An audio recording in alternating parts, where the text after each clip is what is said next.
Good afternoon all. तो हमने पहली colligative property that is relative lowering in vapour pressure already कर ली है, RLVP, जिससे हमें लास्ट में फॉर्मूले से ये भी पता चल गया था that RLVP depends upon the number of moles of solute, यानी कि अमाउंट पे डिपेंड करती है। ठीक है, अब हम सेकेंड कॉलिगेटिव प्रॉपर्टी पे मूव करते हैं that is elevation in boiling point. तो अगर हम बात करते हैं एलिवेशन की, तो एलिवेशन का मतलब तो इंक्रीज होता है। मतलब हम क्या बात कर रहे हैं कि इंक्रीज आएगा किसमें, बॉइलिंग पॉइंट में। लेकिन कब आएगा? तो अगर हमारे पास एक सॉल्वेंट है, सपोज वो सॉल्वेंट है A, फॉर एग्जांपल अगर ये वाटर होता तो हमें पता है कि वाटर का boiling point is 100 degree Celsius, right. But जब हम इसमें कोई सॉल्यूट डाल देते हैं B, कोई भी नॉन वोलेटाइल सॉल्यूट डाला है, शुगर, ग्लूकोज, कुछ भी, तो उस टाइम पे क्या होगा कि वाटर का बॉइलिंग पॉइंट थोड़ा सा इंक्रीज हो जाएगा। तो असल में वो वाटर का बॉइलिंग पॉइंट नहीं था, वो सॉल्यूशन का बॉइलिंग पॉइंट था। तो जब प्योर सॉल्वेंट था अकेला, तब बॉइलिंग पॉइंट की वैल्यू सपोज 100 डिग्री सेल्सियस थी। जब ये एक सॉल्यूशन फॉर्म कर लेगा तो बॉइलिंग पॉइंट की वैल्यू सपोज 102 हो गई। तो बॉइलिंग पॉइंट में क्या आया, इंक्रीज आ गया। इंक्रीज क्यों आया कि पहले तो सिर्फ हमारे पास क्या थे, ये A के पार्टिकल्स थे। जैसे ही हमने इसमें सॉल्यूट डाला तो अब यहाँ पे कुछ कुछ B के पार्टिकल्स आ गए, राइट। जिसकी वजह से क्या हुआ, हमें इसके वेपर्स बनाने में टाइम लगा। वेपर्स लेट बनेंगे तो उसका बॉइलिंग पॉइंट और लेट आएगा, यानी कि और ज्यादा टेम्परेचर पे आएगा। तो उसका मतलब है कि हमारे बॉइलिंग पॉइंट में जब भी हम नॉन वोलेटाइल सॉल्यूट ऐड करते हैं तो एक इंक्रीज आ जाता है, वही इंक्रीज हमें फाइंड आउट करना है। ठीक, अब बॉइलिंग पॉइंट का मतलब पहले तो होता क्या है, हम बॉइलिंग पॉइंट को डिफाइन कैसे करेंगे। तो जो हमने 9th-10th क्लासेस में पढ़ा है that boiling point is a temperature when a liquid is converted into gas at atmospheric pressure. यही थी पूरी डेफिनेशन कि boiling point is the temperature at which liquid is converted into the gas at atmospheric pressure. Atmospheric pressure पे जब वो liquid gas में convert हो जाएगा, तो यहाँ पे हम इसे कैसे रिलेट करेंगे। तो हम यहाँ पे बात कर रहे हैं कि जो वेपर प्रेशर होगा सॉल्वेंट का या किसी भी कंपाउंड का, vapour pressure of any compound suppose, तो vapour pressure of any compound will be equal to the atmospheric pressure. तो मतलब बॉइलिंग पॉइंट आ चुका है। यही तो मतलब हुआ जब हम डिफाइन कर रहे हैं कि लिक्विड गैस में कन्वर्ट तो हो जाए बट एटमॉस्फेरिक प्रेशर पे। मतलब वेपर प्रेशर तब हम चेक करेंगे जब वो एटमॉस्फेरिक प्रेशर के इक्वल हो जाएगा। तो ये होता है हमारा बॉइलिंग पॉइंट। अब हम यहाँ से चेक कर लेते हैं कि इंक्रीज आएगा कैसे, राइट। अब हम बात कर रहे हैं वेपर प्रेशर, तो मतलब एक एक्सिस तो हमारी चलेगी प्रेशर की, तो एक एक्सिस हमारी हो गई प्रेशर की। दूसरी एक्सिस क्या की होनी चाहिए, तो हम बॉइलिंग पॉइंट की बात कर रहे हैं तो boiling point is a temperature, तो दूसरी एक्सिस होनी चाहिए टेम्परेचर की, राइट। तो हम P और T के बीच में ग्राफ प्लॉट करेंगे। अब हमें ग्राफ प्लॉट करने के लिए पहले तो क्या क्या पता होना चाहिए। तो हम एक बात कर रहे हैं इंक्रीज की, एलिवेशन की। तो एलिवेशन चेक किस किस में करना है कि प्योर सॉल्वेंट का कितना था और फिर सॉल्यूशन का कितना है। तो हमें यहाँ पे दो ये बोलो कि ग्राफ प्लॉट करने पड़ेंगे, एक सॉल्यूशन का और एक सॉल्वेंट का। ठीक है, अब सपोज करो हमारे पास कोई एक प्योर लिक्विड है, प्योर सॉल्वेंट है, और कुछ टेम्परेचर पे उसके कुछ वेपर्स बन रहे हैं। अगर कोई लिक्विड रूम टेम्परेचर पे भी है 25 डिग्री सेल्सियस पे, तब भी वेपर्स तो बना ही रहा होगा ना। जैसे वाटर है तो रूम टेम्परेचर पे भी वाटर के वेपर्स तो बनते ही हैं, राइट। तो रूम टेम्परेचर पे इसका कुछ वेपर प्रेशर है, ठीक है। हमने धीरे धीरे टेम्परेचर इंक्रीज करना स्टार्ट किया तो इसके वेपर्स बढ़ने स्टार्ट हो गए। देखो धीरे धीरे टेम्परेचर इंक्रीज हुआ, वेपर्स बढ़ गए, temperature increase, vapour pressure increase, temperature increase, vapour pressure increase. तो हमारे पास पहले इनिशियली क्या था, कुछ टेम्परेचर पे इसका कुछ वेपर्स बन रहे थे, और आफ्टर अ टाइम जैसे जैसे हम टेम्परेचर इंक्रीज करते गए इसके वेपर प्रेशर भी बढ़ते गए। ये किसका, ये है प्योर सॉल्वेंट का या प्योर लिक्विड का, राइट। अब दूसरी कंडीशन, तो अब हमने क्या किया, इसमें सॉल्वेंट में एक नॉन वोलेटाइल सॉल्यूट ऐड कर दिया। जैसे ही हमने सॉल्यूट ऐड किया तो वेपर्स थोड़ी सी कम हो जाएंगे। क्यों कम हो जाएंगे, क्योंकि सॉल्वेंट की जगह पे कुछ सॉल्यूट के पार्टिकल्स आ गए हैं जिन्होंने उसके वेपर को कंप्रेस कर दिया है। तो उस टाइम पे क्या क्या होगा कि सेम टेम्परेचर पे अब सपोज करो सॉल्यूशन के वेपर प्रेशर इतना है, तो सॉल्वेंट के कंपैरिजन में तो कम है। अब हम इसको हीट करना स्टार्ट करेंगे, राइट, ये भी हीट होता गया। तो ये तो हो गया हमारा सॉल्यूशन का। अब इसका बॉइलिंग पॉइंट हम कैसे चेक करेंगे? तो अब सपोज करो कि हमारे पास ये है 1 बार प्रेशर, ये हमारे पास है 1 बार प्रेशर। 1 बार क्यों? क्योंकि हमने कहा वेपर प्रेशर एटमॉस्फेरिक प्रेशर के बराबर आना चाहिए, और एटमॉस्फेरिक प्रेशर कितना होता है? 1 बार। तो ये हमारे पास हो गया 1 बार की लाइन, राइट। अब अगर हम बात करते हैं इसके रिस्पेक्ट में, तो होगा क्या कि अब ये जहां पे भी बराबर हो गए, which means vapour pressure of pure solvent is equals to the atmospheric pressure. तो ये पॉइंट हमारे पास हो जाएगा बॉइलिंग पॉइंट ऑफ सॉल्वेंट, जिसको हम डिनोट करेंगे TB से। T temperature, B boiling temperature, और क्योंकि प्योर सॉल्वेंट का बॉइलिंग टेम्परेचर है तो इसको हम TB नॉट रखेंगे, राइट। नॉट मैंने कहा था स्टार्टिंग में कि अब से प्योर चीजों के लिए नॉट यूज होगा, तो ये बॉइलिंग टेम्परेचर होगा प्योर सॉल्वेंट का, ठीक है। अब दूसरे का चेक करते हैं। तो सॉल्यूशन को भी हमने ऐसे ही हीट किया, एक टाइम आया कि ये क्या हो गया, एटमॉस्फेरिक प्रेशर के बराबर पहुंच गया इस पॉइंट पे। जैसे ही एटमॉस्फेरिक प्रेशर के बराबर पहुंचा तो ये हो गया हमारा बॉइलिंग टेम्परेचर, मतलब यहाँ पे सॉल्यूशन बॉइल करना स्टार्ट कर गया। Vapour pressure of solution is equals to the atmospheric pressure 1 bar. तो ये हो गया हमारा TB। TB मतलब बॉइलिंग पॉइंट ऑफ सॉल्यूशन। तो नॉट मतलब है प्योर की बात हो रही है, और नॉर्मली हमने लिखा है मतलब वो सॉल्यूशन की बात हो रही है, राइट। तो ये हो गया हमारा ग्राफ जो हमने बॉइलिंग पॉइंट के रिस्पेक्ट में प्लॉट किया। अब इसकी कैलकुलेशन कैसे होगी? तो हमें निकालना है एलिवेशन। एलिवेशन का मतलब था इंक्रीज। कैसे पता चलेगा इंक्रीज?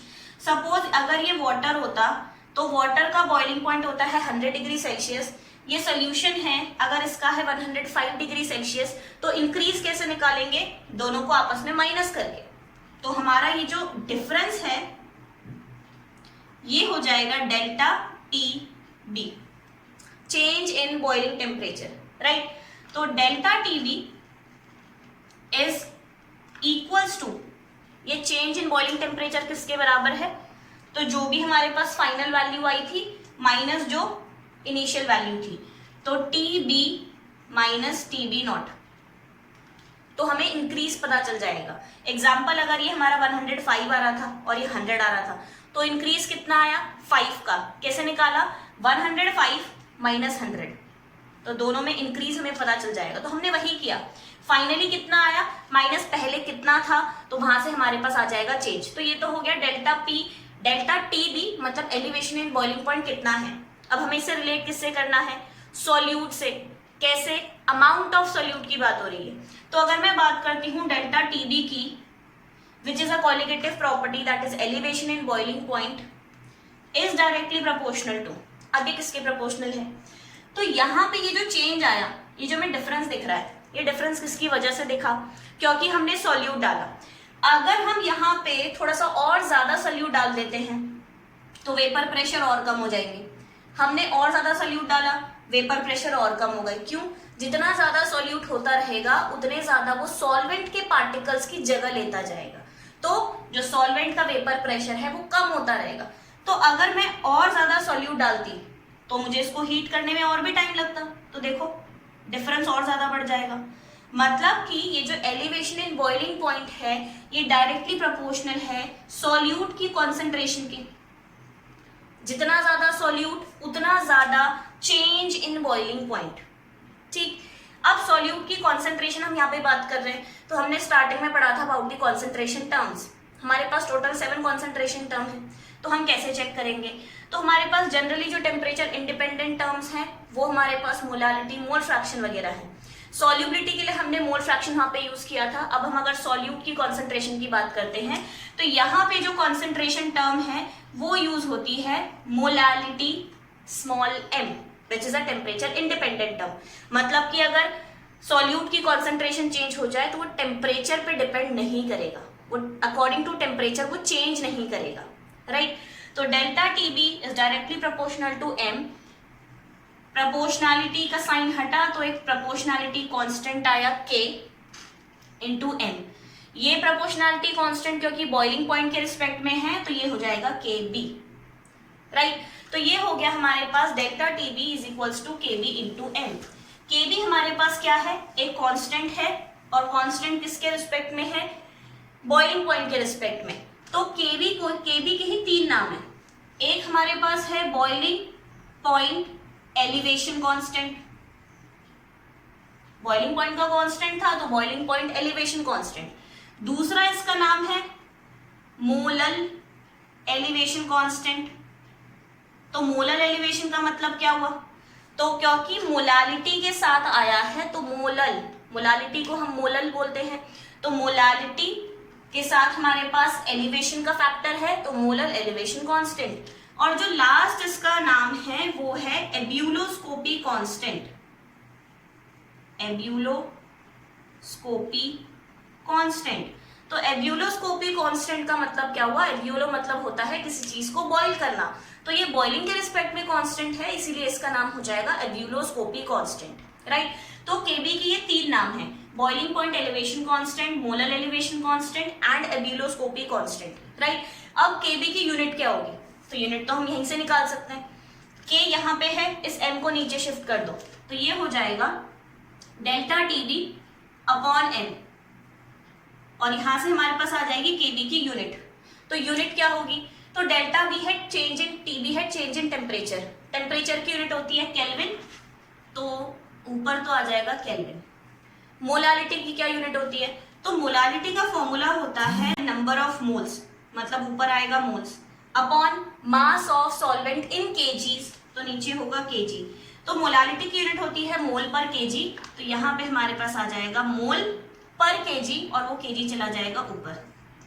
तो यहां से हमारे पास आ गया केबी की यूनिट, तो केबी की यूनिट हमारे पास हो जाएगी KB is equals to kelvin KG per mole, right. ये हो गई हमारी केबी की यूनिट, एब्यूलोस्कोपी कांस्टेंट के यूनिट। अब थोड़ा सा इस फॉर्मूले को बस हम खोल देते हैं, तो delta TB is equals to KB into M है, हमें ये पता चल गया। मोलारिटी का यहाँ पे फॉर्मूला रख देते हैं, तो delta TB is equals to KB into m, KB into molarity का फॉर्मूला होता है हमारे पास number of moles of solute, तो number of moles is equals to given mass upon molecular mass, तो number of moles of solute upon mass of solvent in KGs, और question में grams में मेंशन होता है ये चीज, तो हम यहाँ पे इंटू 1000 कर देते हैं, राइट। तो ये हो गया हमारे पास डेल्टा टीबी का फॉर्मूला, ठीक है। अब डेल्टा टीबी में हमारे पास कौन कौन सी टर्म्स यूज हो रही है एक बार वो देख लेते हैं। तो यहाँ पे हमारे पास है delta TB which is change in temperature, और we can say the elevation in boiling point. फिर KB ebullioscopy constant, WB given mass of solute, MB molar mass of solute, WA given mass of solvent. Starting में मैंने बताया था A solvent होगा, B solute होगा।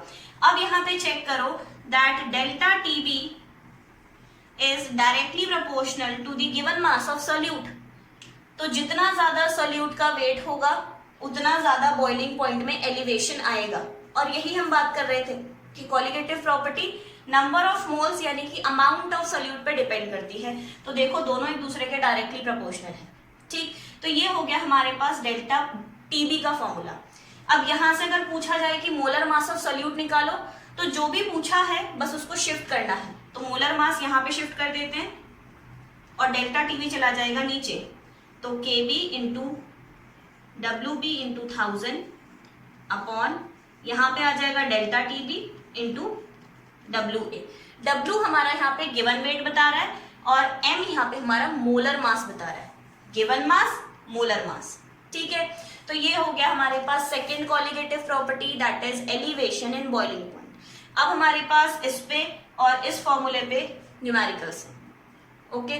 अब कोई doubt होगा तो वापस से एक बार इसे चेक करना, जहां पे नहीं समझ में आएगा वापस से देखना और न्यूमेरिकल्स प्रैक्टिस करना, ठीक।